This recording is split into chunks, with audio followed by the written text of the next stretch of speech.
पहले के लोग झूठ बोलते ही नहीं थे, ईमानदारी के साथ रहते थे। युग 4 होते हैं, सतयुग, त्रेता युग, द्वापर और कलयुग। इनमें क्या अंतर है? सतयुग में कोई झूठ बोलता ही नहीं था, बेईमानी होती ही नहीं थी। उसके बाद त्रेता युग आया, इसमें थोड़ी थोड़ी बेईमानी होनी शुरू हुई। उसके बाद द्वापर में थोड़ी और ज्यादा बेईमानी और झूठ बोलना शुरू हो गया, और कलयुग में तो पूरा ही झूठ हो गया, सत्य तो छुप ही गया। आजकल तो कुछ ही लोग जो सत्य पर चलकर जीवन व्यतीत कर रहे हैं, बाकी सभी तो झूठ बेईमानी के सहारे ही जी रहे हैं तथा लालची बनकर दूसरे का धन हड़पने में लगे हैं।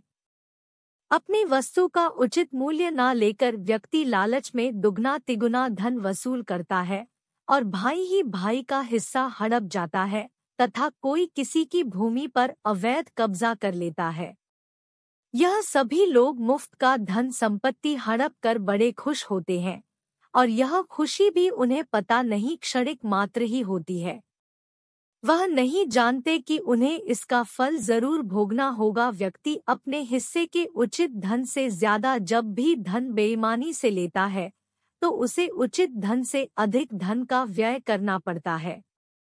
वह धन उसके पास टिकता ही नहीं है, चाहे वह बीमारी में चला जाए या चोर चुरा कर ले जाए या कोई और तरीके से चला जाए।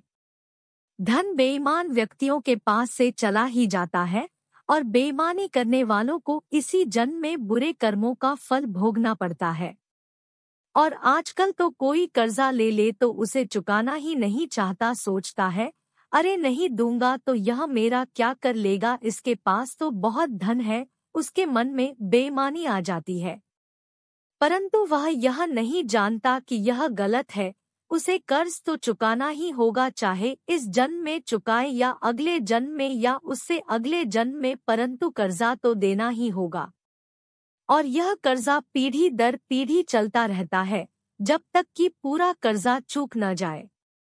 कोई किसी से कर्जा लेता है तो वह उस कर्जे को इसी जन्म में चुका दे, नहीं तो अगर वह इस जन्म में कर्जा चुका नहीं पाता है तो उसे उस ऋण को चुकाने के लिए उसे अगले जन्म में उसके घर में उसकी सेवा करके अपना ऋण चुकाना होता है, चाहे उसके घर का कुत्ता ही बनकर इनको क्यों ना चुकाए।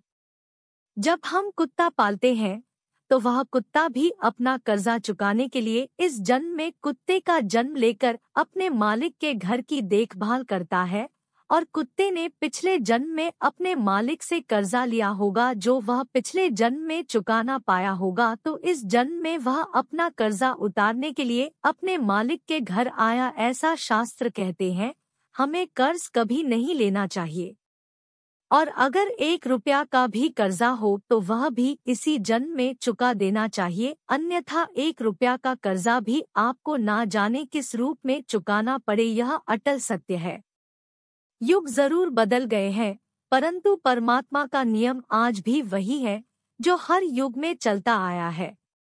श्री कृष्ण जी कहते हैं, बेईमानी नहीं करनी चाहिए वरना कल ईश्वर के न्याय से बच नहीं पाओगे। और आज ही यह प्रण कर लो कि कर्जा लेना ही नहीं, और कोई लिया हो तो उसे चुका दोगे और बेईमानी किसी के साथ नहीं करोगे। और की है तो अपनी गलती का सुधार इसी जन्म में कर लोगे। अब ईमानदारी से जीवन जियोगे और मरने से पहले ही इसी जन्म में सब ऋण चुका दोगे। मरने के बाद आप पर कोई ऋण नहीं होगा। अगर आपको हमारी यह वीडियो पसंद आई हो तो इसे ज़्यादा से ज़्यादा लाइक और शेयर करें, और अगर आप हमारे चैनल पर पहली बार वीडियो देख रहे हैं, ऐसे पौराणिक ज्ञान और आध्यात्मिक कथाओं के लिए चैनल को अभी सब्सक्राइब कर ले, और हमारी आज की वीडियो कैसी लगी हमें कमेंट करके ज़रूर बताएं।